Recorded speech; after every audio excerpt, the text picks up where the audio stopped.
നമ്മുടെ ശരീരത്തിലെ 90% ആരോഗ്യ പ്രശ്നങ്ങൾക്കും കാരണം ശരീരത്തിൽ ശരിയായ രക്തയോട്ടം ഇല്ലാത്തതും രക്തത്തിലെ ഓക്സിജന്റെ കുറഞ്ഞ അളവുമാണ്. നമ്മുടെ മുൻ തലമുറക്കാർക്ക് ശ്വസിക്കാൻ ശുദ്ധവായുവും കുടിക്കാൻ ശുദ്ധമായ വെള്ളവും ലഭ്യമായിരുന്നു. അവർ ചെരുപ്പിടാതെ മൺവഴിയിലൂടെ നടന്നതും പാടത്തും പറമ്പിലും ഇറങ്ങി പണിയെടുത്തതും മൺപാത്രങ്ങളിലുള്ള പാചകവും ഭക്ഷിക്കലും മൺഭിത്തികളും തറയുമായുള്ള നേർസമ്പർക്കവും അവർക്ക് ഈ കാന്തിക ശക്തി ലഭ്യമാക്കി. അതുകൊണ്ട് അസുഖങ്ങളും അവരിൽ നിന്നു മാറി നിന്നു. ശാസ്ത്രം പുരോഗമിച്ചു, സൗകര്യങ്ങൾ വർദ്ധിച്ചു, ജീവിതശൈലി മാറി. വീടിനുള്ളിൽ വരെ ചെരുപ്പിട്ട് നടക്കുന്നത് മുതൽ കുടുംബസമേതം പുറത്തുപോയി പാശ്ചാത്യ ഭക്ഷണങ്ങൾ കഴിക്കുന്നതൊക്കെ നമ്മുടെ ജീവിതത്തിന്റെ ഭാഗമായി. വികസനത്തിന്റെ ഭാഗമായി വാഹനങ്ങൾ, റോഡുകൾ, ഫാക്ടറികൾ ഒക്കെ വന്നു. അതിനുവേണ്ടി മരങ്ങൾ മുറിക്കേണ്ടി വന്നു.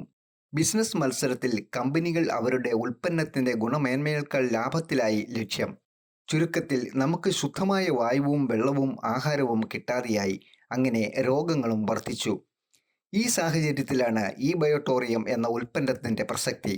ഭൂമിക്കടിയിൽ 600 മുതൽ 800 അടി ആഴത്തിൽ നിന്നും കുഴിച്ചെടുത്ത നിയോഡിമിയം എന്ന കാന്തം അതിന്റെ ശാസ്ത്രീയ രീതിയിൽ നോർത്ത് സൗത്ത് പോൾസ് ക്രമീകരിച്ച് നമ്മുടെ ശരീരത്തിലേക്ക് കാന്തിക ശക്തി പ്രദാനം ചെയ്യുന്ന ഒരു ഉൽപ്പന്നമാണ് ഈ ബയോട്ടോറിയം.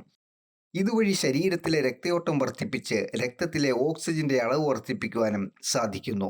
തന്മൂലം ഇത് തുടർച്ചയായി ഉപയോഗിക്കുന്നതിലൂടെ നമ്മുടെ ശരീരത്തിലെ ഒട്ടനവധി ആരോഗ്യ പ്രശ്നങ്ങൾക്ക് പരിഹാരം ലഭിക്കുന്നു.